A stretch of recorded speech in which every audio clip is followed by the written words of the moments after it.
अंडों पर गोली चला देता है, लेकिन अगले ही पल उसे कुछ अजीब दिखाई देता है। टूटा हुआ अंडा तुरंत भुन गया था। वह समझ नहीं पा रहा था कि आखिर हो क्या रहा है। कुछ तो गड़बड़ थी, इसलिए वह जल्दी से वहां से भागने लगा। उसने स्क्रीन की तरफ देखा, फिर कार में बैठकर भागने की कोशिश की, लेकिन उसे नहीं पता था कि कितनी दूर जा पाया है। अचानक जमीन से आग की लपटें उठने लगी। पूरा इलाका जलने लगा।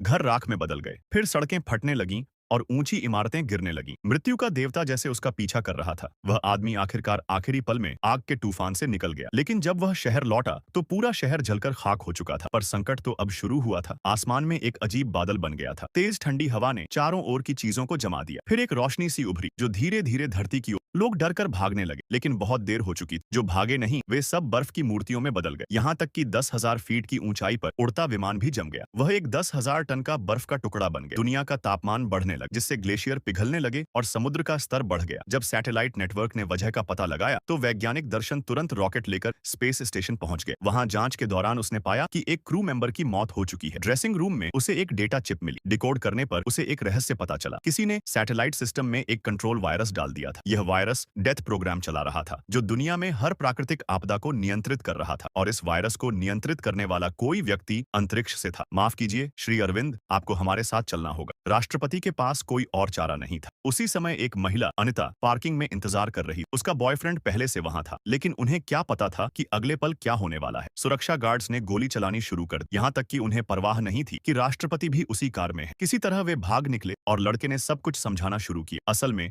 उपराष्ट्रपति राष्ट्रपति को मारना चाहता था, क्योंकि सैटेलाइट का आखिरी पासवर्ड राष्ट्रपति के पास था। अगर राष्ट्रपति गायब हो जाए तो पूरी पृथ्वी का सिस्टम नष्ट हो सकता था। इसलिए उन्होंने राष्ट्रपति को बचाने की योजना बनाई, लेकिन उपराष्ट्रपति के लोग उनका पीछा कर रहे थे, गोलियां चलाते हुए। अनिता ने देखा, पहले दिशा बोर्ड कार पर गिरा, फिर ड्राइवर ने बंदूक निकाली और कुछ ही सेकंड में सारे हमलावर मारे गए। अब